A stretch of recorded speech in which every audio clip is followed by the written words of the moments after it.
So remember, the last bill on the agenda is House File 991, the tax omnibus. Chair Marquart, would you like to move your bill and present it to the committee? Madam Chair and members, thank you. I'd like to move House File 991. Please present your bill, and after your presentation, we will add the amendments. Madam Chair, do you want to add the amendment now, or is it a delete all? No, we could do the amendment now, and it's just a few minor items, quite frankly. Okay. So I would like to move the A7 amendment, if that'd be okay, Madam Chair. That is just fine. So Chair Marquart moves the A7 amendment. Any questions? You want to explain it real quick? You bet. So thank you, Madam Chair. It does two things. It clarifies the definition of what is a restaurant in the part of the bill that provides a sales tax exemption to restaurants purchasing COVID-19 related items. And it also adds $24.9 million to the county business relief grants, and then creates a floor for those counties at $150,000. So that is the amendment. That's the amendment. Thank you. Thank you for the information. Members, any questions to the amendment? Okay, all those in favor, say aye. Aye. Aye. Opposed? The motion prevails and the amendment is added. Okay, Chair Marquart, to your bill. Thank you very much, Madam Chair. So House File 991 is amended. It takes a lot of work to get to this point. I really want a couple thank yous before I begin describing the bill. First of all, thank you to our wonderful staff. We all know that, doesn't even have to be repeated, but both nonpartisan and partisan, thank you so much. Want to thank the tax committee. We, as always, have had great discussion and has always, I think, created a good bill because of the discussion we do have. I want to thank the leads, Republican lead, Representative Davids, and new Republican lead, Representative Miller, for their work, and Vice Chair Les Lagarde, and also thank Chair Joachim, whose property tax division report is part of this tax bill. So thank you all for all the work, the hard work into this product.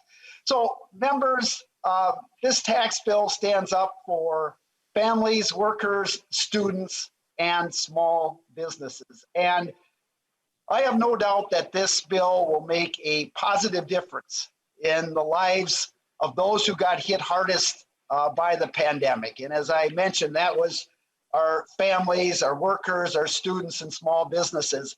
And besides dealing with the immediate kind of recovery of COVID-19, this tax bill also provides for the long-term, ongoing, stable investments that we need to make in education, housing, healthcare, public safety,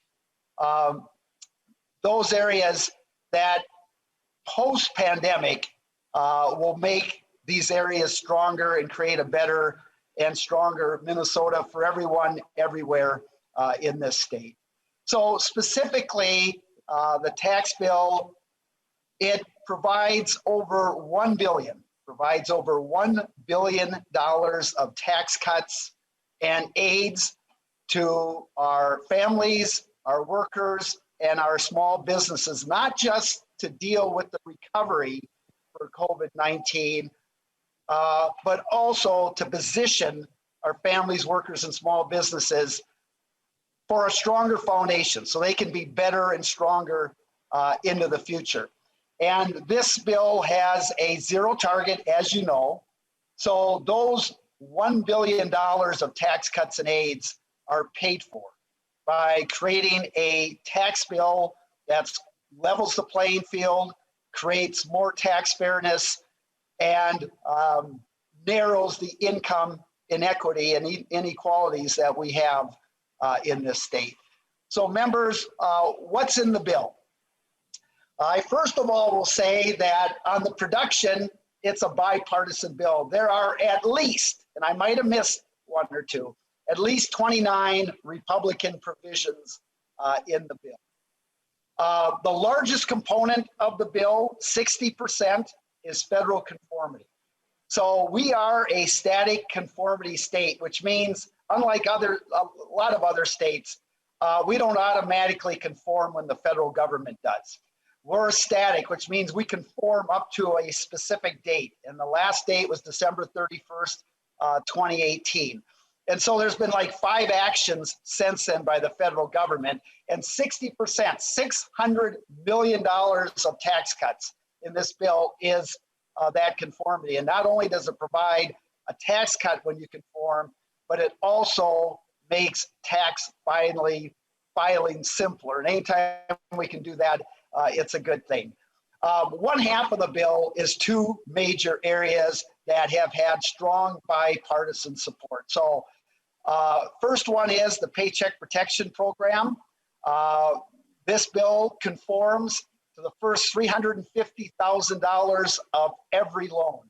And members, that will completely cover about 94% of all loans. That will completely cover about 94% of all loans. That gets to our Main Street businesses, our mom and pop shops, our family-owned businesses.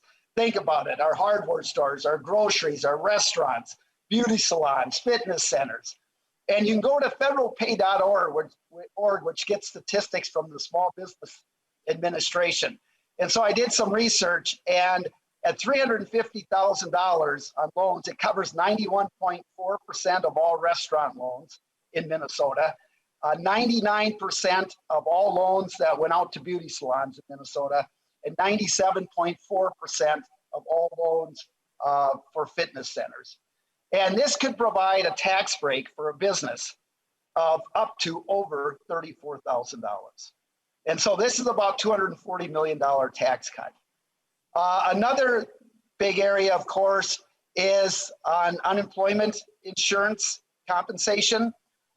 This will match what the federal government is doing. Minnesota will have a subtraction on the first $10,200 up to an income level of $150,000.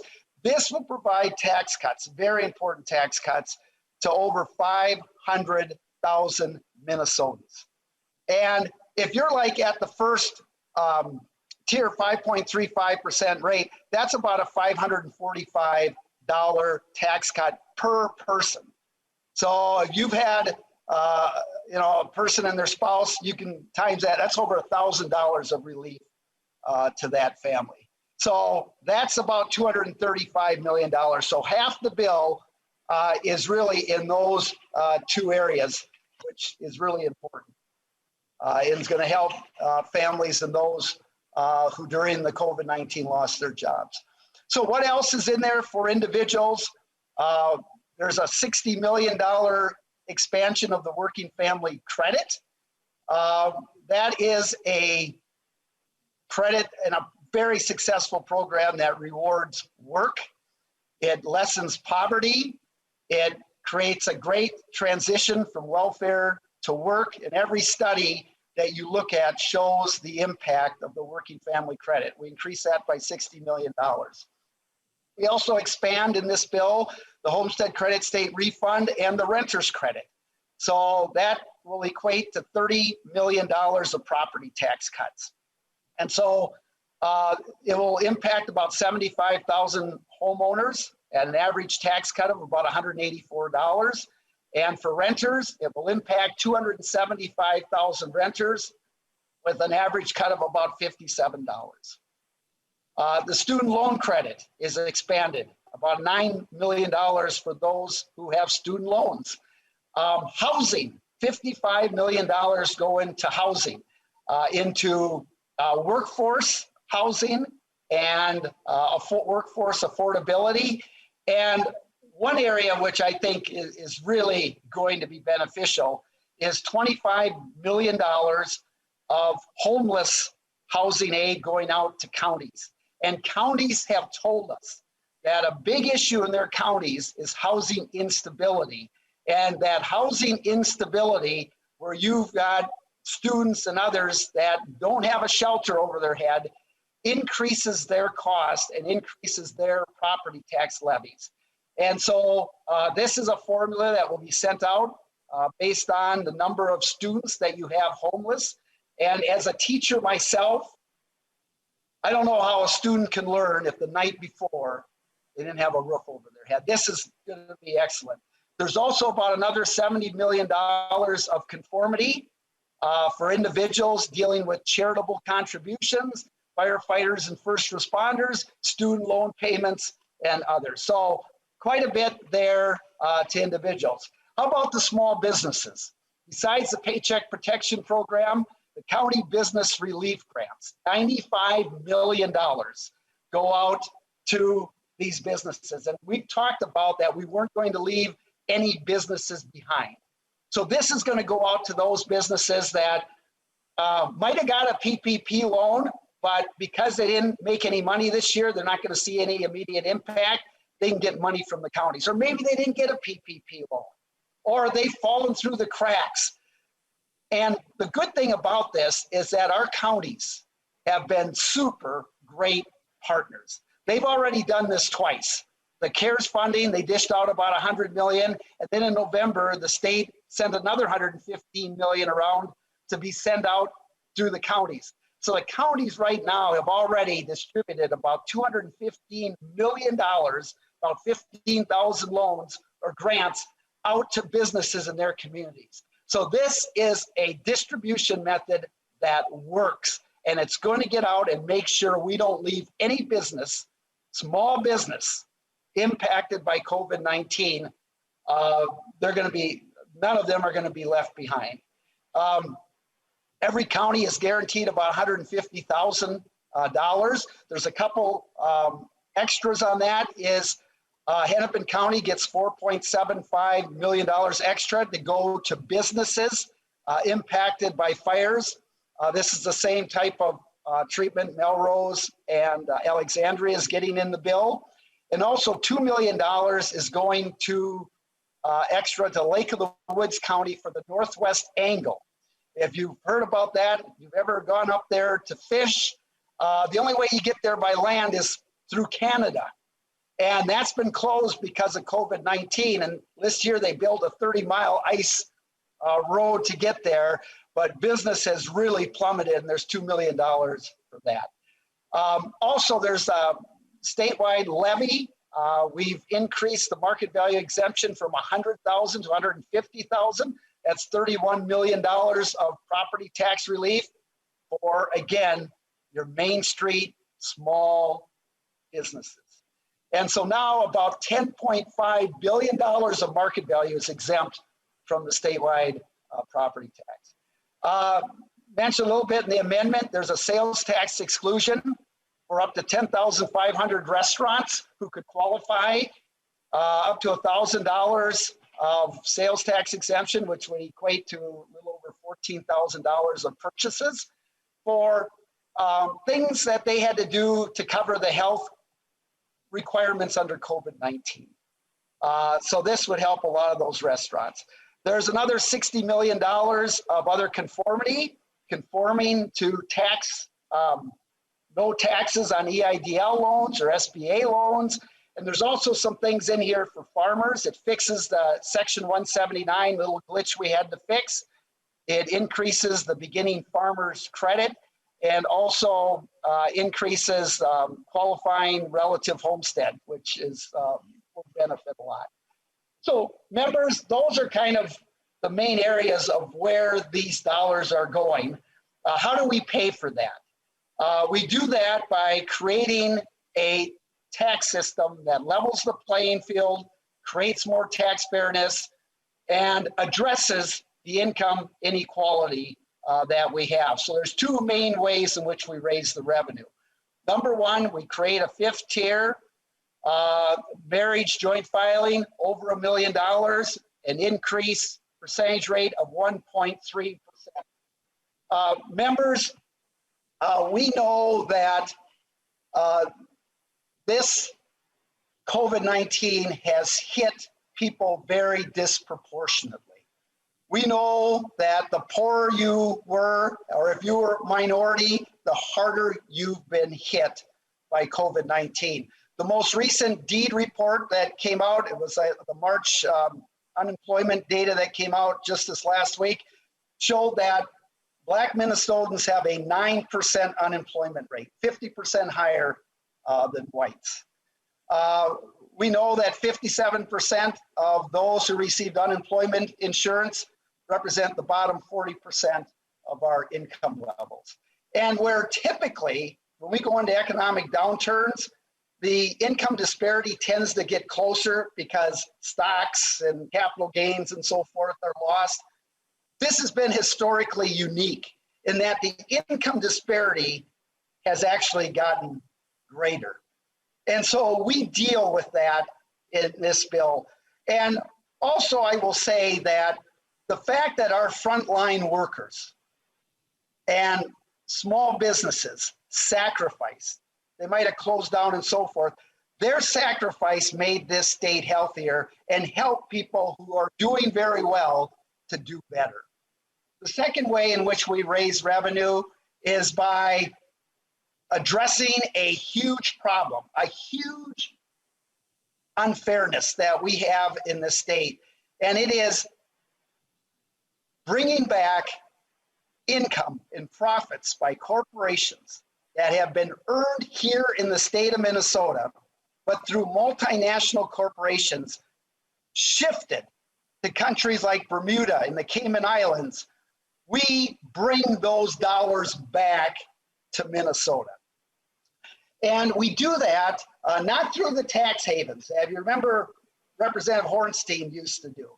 We bring it back through a tool that was given to us during the Tax Cuts and Jobs Act. It was given to us and passed by a Republican Congress and signed into law by President Trump, and that is the Global Intangible Low Tax Income, or GILTI, which means if there is a controlled foreign corporation that triggers GILTI, Minnesota, we bring those dollars back to Minnesota because that indicates through this formula that they're shifting taxes. And members, this is a huge problem. And the biggest thing, this creates a huge competitive disadvantages for small businesses. I mean, our small businesses, think about this. Again, our restaurants, our hardware stores, our mom and pop shops, our beauty salons, none of those can shift their profits to Bermuda. And their largest competitors should not be able to do that either. That is not fair. We ask these restaurants to shut down. We ask beauty salons to shut down during COVID-19.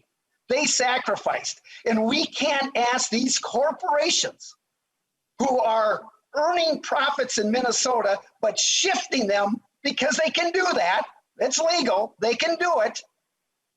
Shifting it. That means our small businesses, your Main Street businesses, are paying more and getting less in services. We've got to address that. And if this isn't the solution, what is? What is? And so there's the main ways in which we raise revenue. And just a few more things, members, because we're going to hear about tax increases, but I want all the members to think about this. Again, think about your restaurant, think about your beauty salon, think about your grocery store, think about your hardware store, think about your drugstore. If they're not a multinational corporation shifting profits to the Cayman Islands, or if they didn't earn over $1 million in profits, they're not paying these taxes. They're not paying these taxes, but they're going to receive hundreds of millions of dollars in tax cuts and aid to help them not only recover from COVID-19, but to be stronger into the future. And so a few other things we do, remember, I want you to think about that as we continue to discuss this bill. But also in this bill, 43 communities are specifically benefited, either through a sales tax exemption, a local option sales tax provision, a tax increment financing provision, or like Alexandria, Melrose, and Minneapolis, remediation for fires. One final thing about this bill that I am proud about that we did as a committee is we've done some things to make the tax system more accountable and more transparent to taxpayers. There is a tax expenditure review commission. There's a taxpayer's receipt where you will be able to see where your dollars are going and what type of value you're getting. And there's a Minnesota Property Taxpayers Day, increasing more accountability to taxpayers, property taxpayers. So members, this is a good bill. It says to our families and our workers and our students and the small businesses, we have your back. We have your back.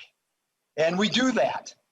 And we do that in a way in which we level the playing field, we create more fairness, and we address the income inequity that exists. So members, I'm open for questions and appreciate your support of House File 991 as amended.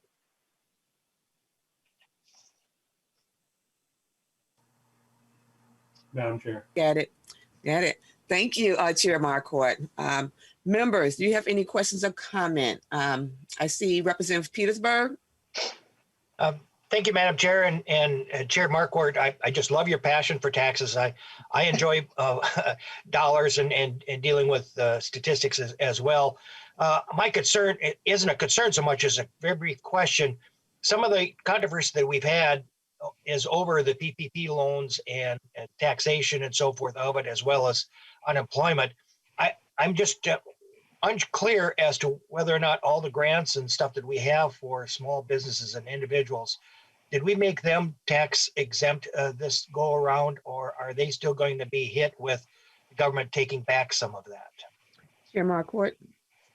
So thank you, Chair Moran. I don't know if I completely understood that question, Representative Petersburg, but for 2020, we would exempt the first $350,000 on the loans, which covers over 90% completely, and everyone would at least get that first $350,000 covered. So I don't know if I answered that. Representative Petersburg. Well, thank you, Mr. Chair, Madam Chair, and Mr. Chair. I thought you had commented that there were some new programs that were going to be implemented in this year for grants for businesses, et cetera. And those are the ones that I was curious about. And if there isn't anything new, I just thought I'd heard there are some new grants.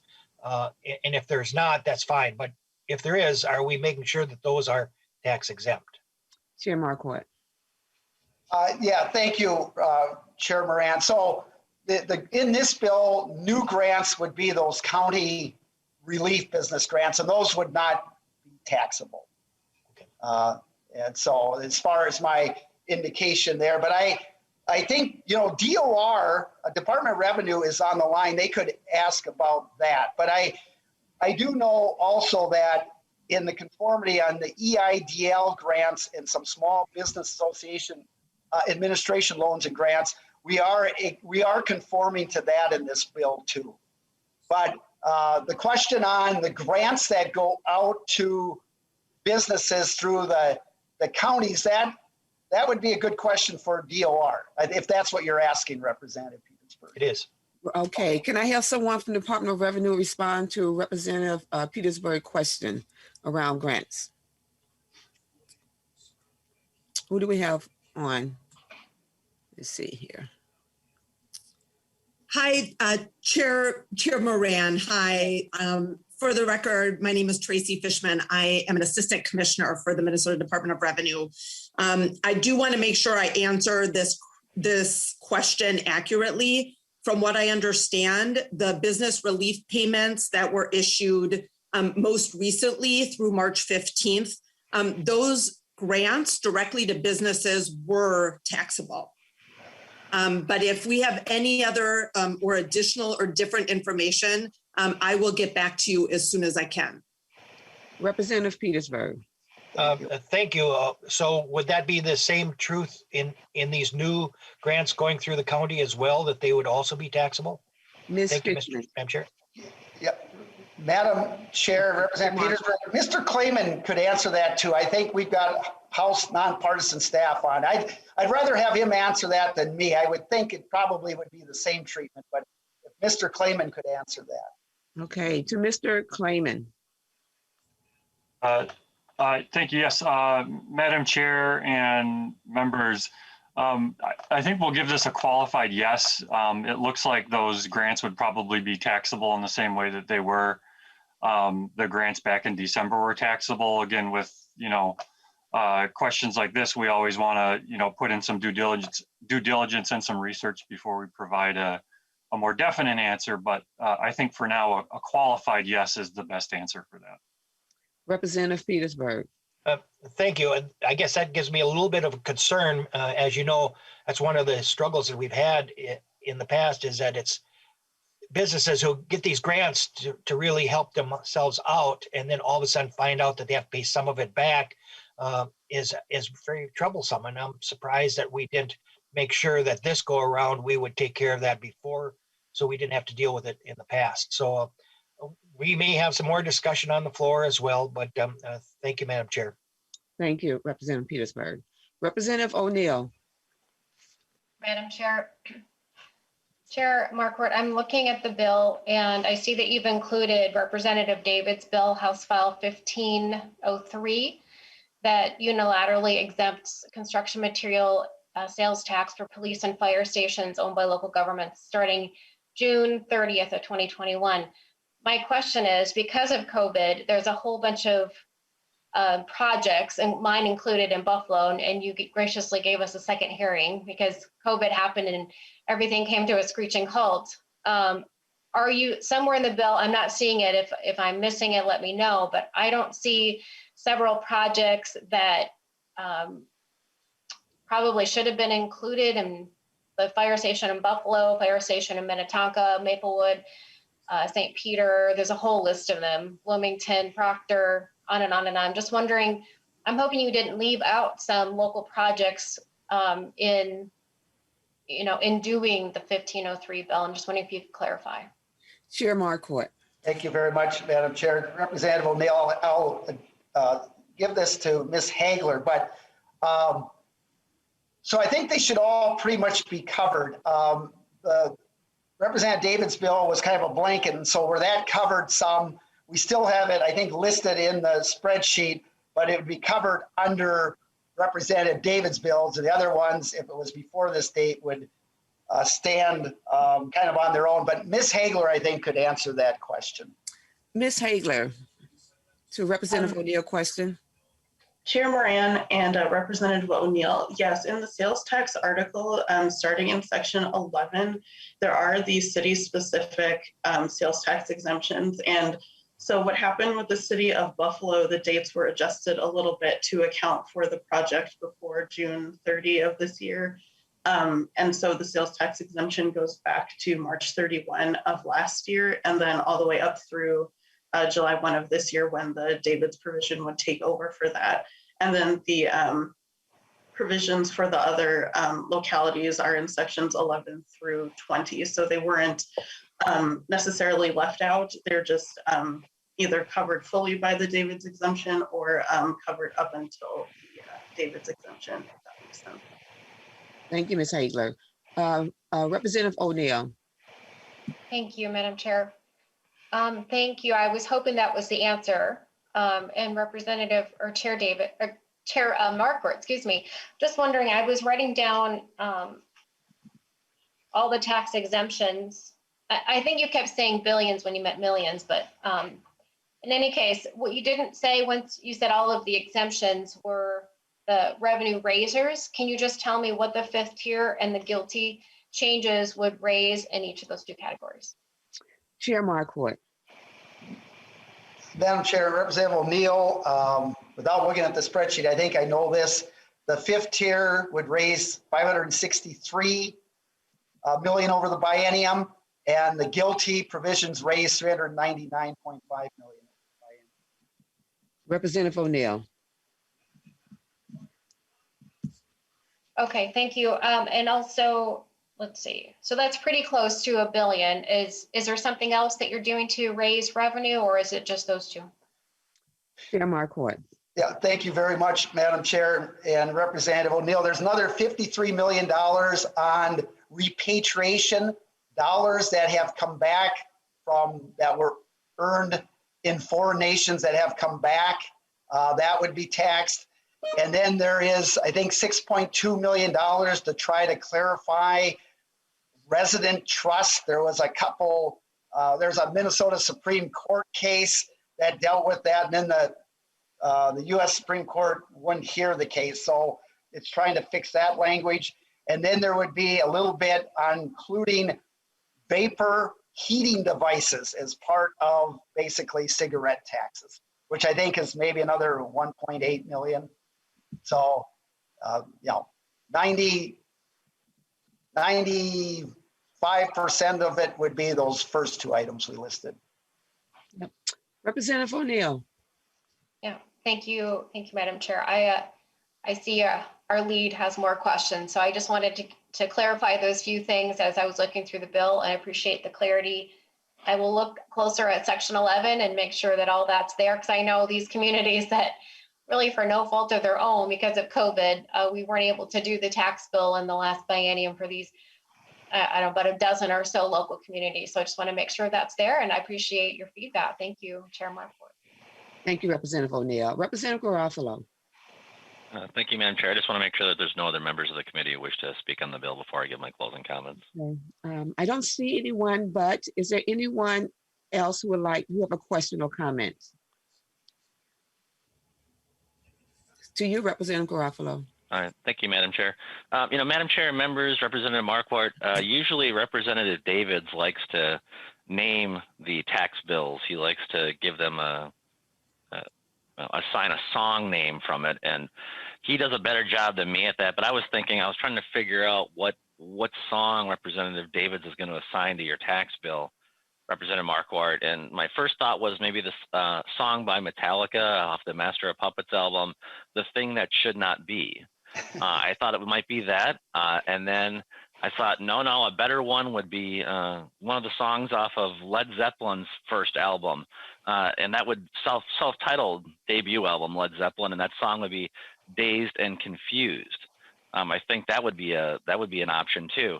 But finally, I think the third option, I think this is the best one. It would really be the Steve Miller Band, which is "Take the Money and Run."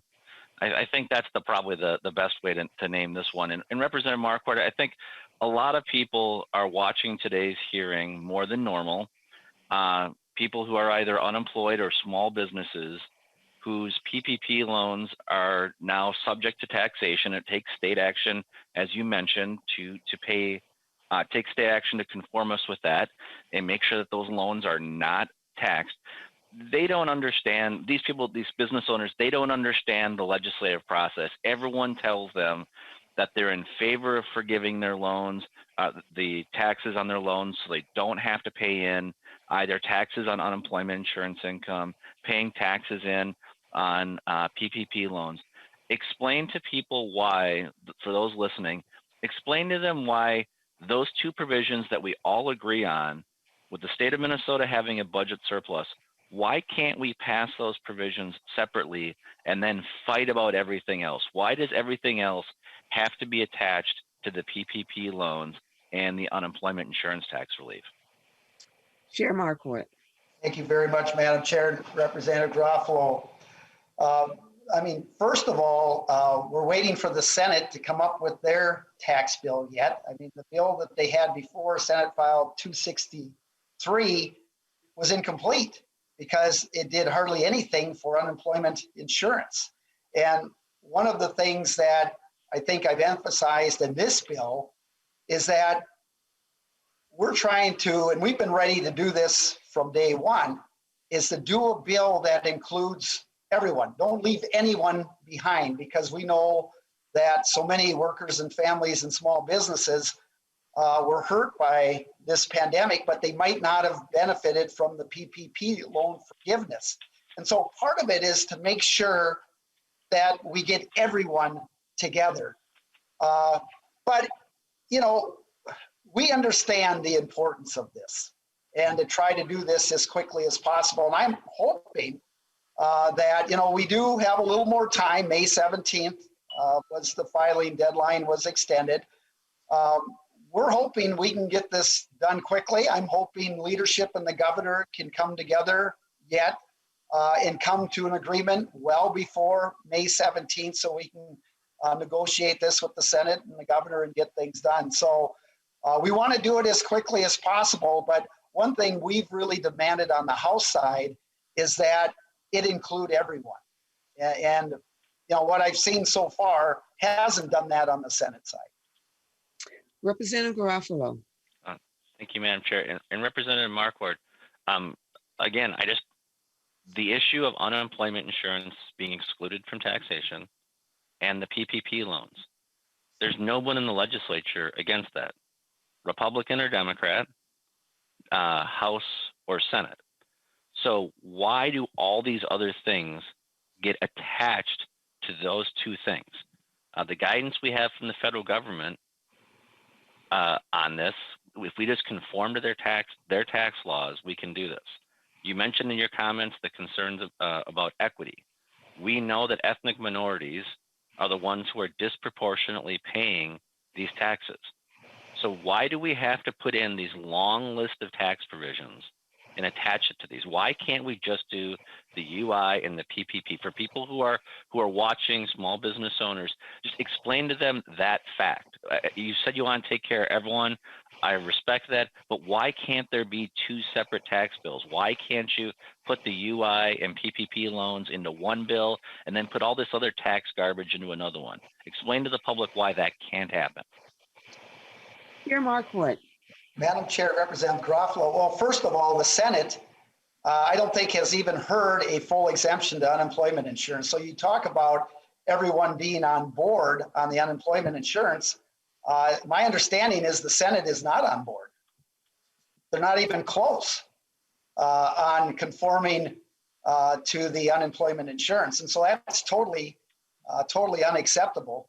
I also want to make sure that if we're going to get a tax bill out, and if anyone who's followed the legislature over the years, we went several years without any tax bills. They're not easy to come by. And so we still have the time before May 17th filing date. And I know that there's a lot of CPAs watching what we do here, informing their clients. And we're making a huge step right here to do everything you just mentioned as quickly as we can. But I also want to make sure that, as this bill does, on the emergency injury disaster loans, the EIDL loans, and the small business administration loans, I also want to provide the tax-free conformity on those too.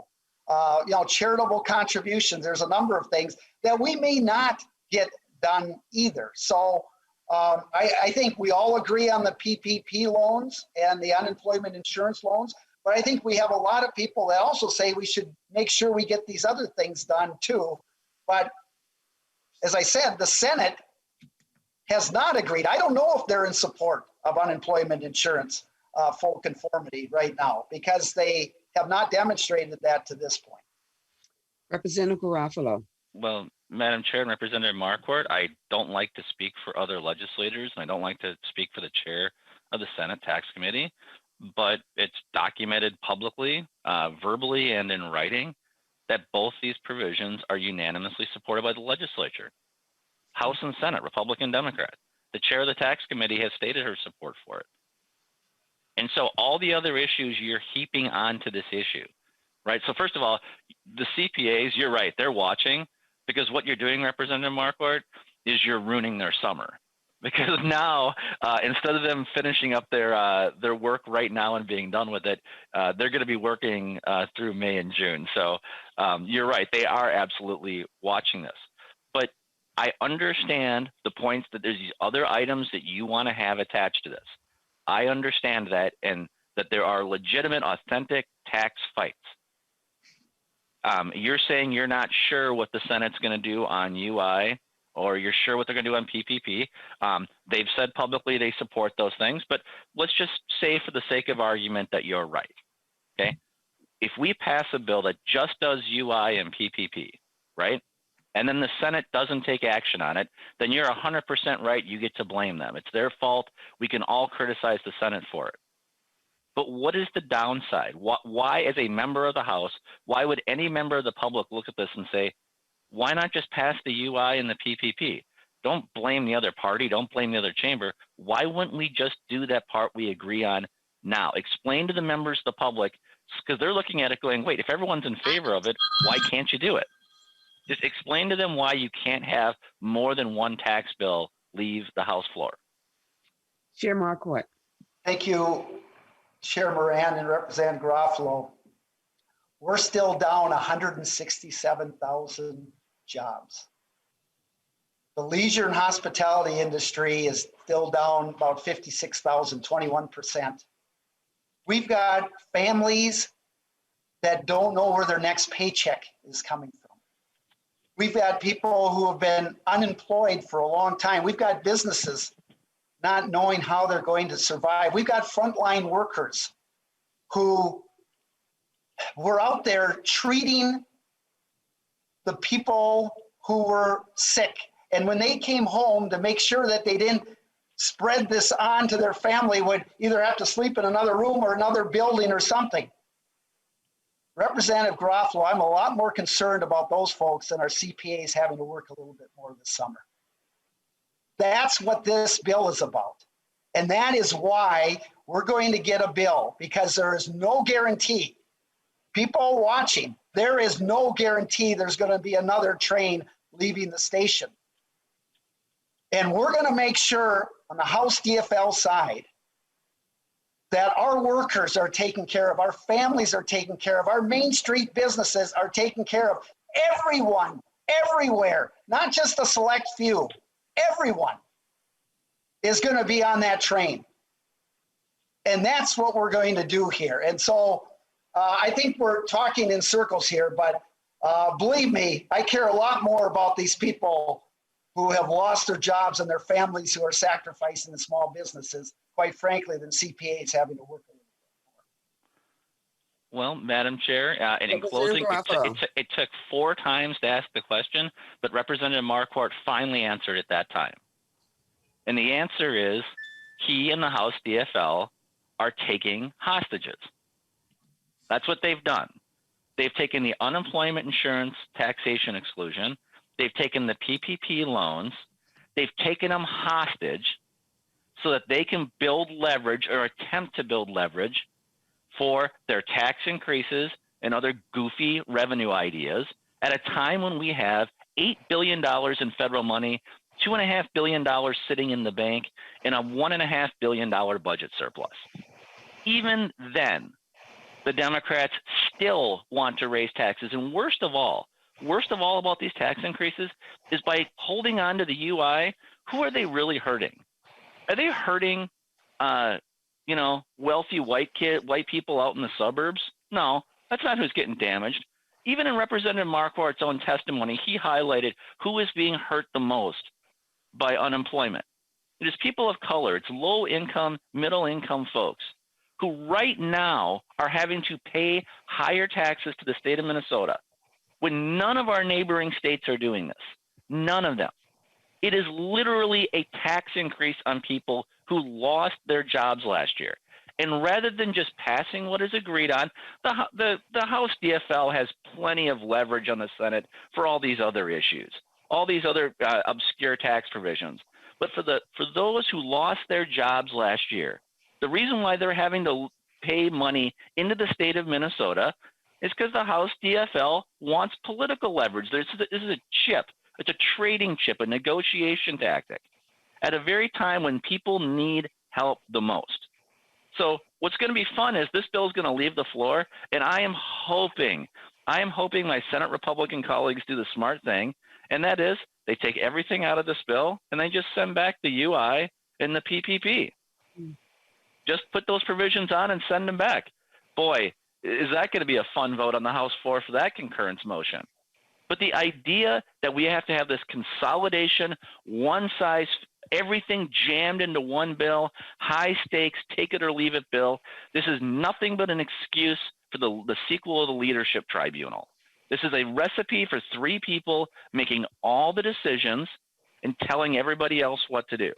So there's no reason we can't be helping people who lost their jobs last year. There's no reason that small businesses across Minnesota should be having to pay taxes on the money that was designed for assistance, money that was designed to help them. And now Paul Marquart and the DFL want to take the money and spend it when there's a surplus. It's ridiculous, and it's without precedent. It's totally unnecessary. But I'll save my comments for the floor. I'm voting no. We encourage members to do the same. Thank you, Representative Garofalo. Seeing no further questions, I just want to thank Chair Marquardt for bringing us a tax bill that collects revenue in a way that is fair, responsible, and sustainable, so that we can make all of the important investments for Minnesotans that have moved through this committee. You know, Representative Marquardt, I heard you say that, members, this is a good bill. I'm going to repeat that. Members, this is a good bill. You know, you also said, this is a bill that says we have your back. We have the back of small businesses, restaurants, beauty shops, barbershops, you know, those hardware stores, the hospitality industry. It goes on. So I just want to say thank you for your dedication and your work that you have done as the chair of the tax committee. And so I'm going to stop there, Chair Marquardt, and just give you the last words. Well, thank you, Madam Chair, and I appreciate the discussion. You know, this has been a tough time, COVID-19, and we've had a lot of people that have sacrificed, and we know it has hit families and people and businesses differently, very much so. And if people take a good, honest look at this bill and think about the people that are being helped, those who lost their jobs, think about that. I mean, we as legislators, our income is very secure. But think about the hundreds of thousands of people who lost their jobs and lost their income, or might have lost a business or something. Think about the income insecurity they have. Think about how that would turn your life upside down. Does this bill solve all those problems? No. But it's going to provide some very needed tax relief to those workers and families and small businesses that were hit hardest by the COVID-19. And it's going to provide aid that they need now, right now. And we pay for this. We pay for this by doing the right thing, making a system that levels the playing fields fair and deals with addressing income inequity. And I'm going to say again, think about all the people in your community that are hurting. And I'm going to say, if they are not a multinational corporation that shifts Minnesota profits to these foreign countries, or if they didn't make over $1 million, which is less than 0.5% of all the filers in Minnesota. And by the way, half of the people that will be under the 5th tier, over half are non-residents. But the aid, and over $1 billion of tax cuts and aid, are going to help your communities and people in those communities. Members, you know, there's no perfect bills to get this done, but this says again to our families and our workers and our students and small businesses, we have your back. No matter where you live, who you are, for everyone everywhere in Minnesota. Members, I'd ask for your support on the bill. Thank you again. Thank you, Chair Marquardt.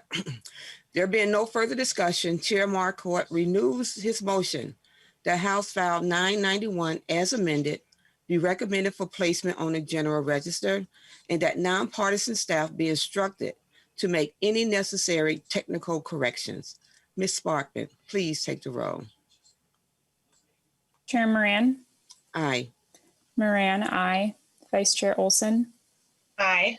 Olson, aye. Representative Garofalo. No. Garofalo, no. Representative Albright. No. Albright, no. Representative Becker-Finn. Aye. Becker-Finn, aye. Representative Bernardi. Aye. Bernardi, aye. Representative Eklund. Aye. Eklund, aye. Representative Hansen. Aye. Hansen, aye. Representative Hassan. Aye. Hassan, aye. Representative Hertas. Hertas, no. Hertas, no. Representative Hornstein. Aye. Hornstein, aye. Representative Johnson. Johnson, no. Johnson, no. Representative Kresha, excused. Representative Liebling. Aye. Liebling, aye. Representative Lilly. Lily, aye. Lilly, aye. Representative Mariani. Mariani, aye. Mariani, aye. Representative Marquart. Marquart, aye. Marquart, aye. Representative Miller. Miller, no. Miller, no. Representative Nash, excused. Representative Nelson. Aye. Nelson, aye. Representative Noor. Noor, aye. Noor, aye. Representative O'Neill. O'Neill, no. O'Neill, no. Representative Pulowski. Pulowski, no.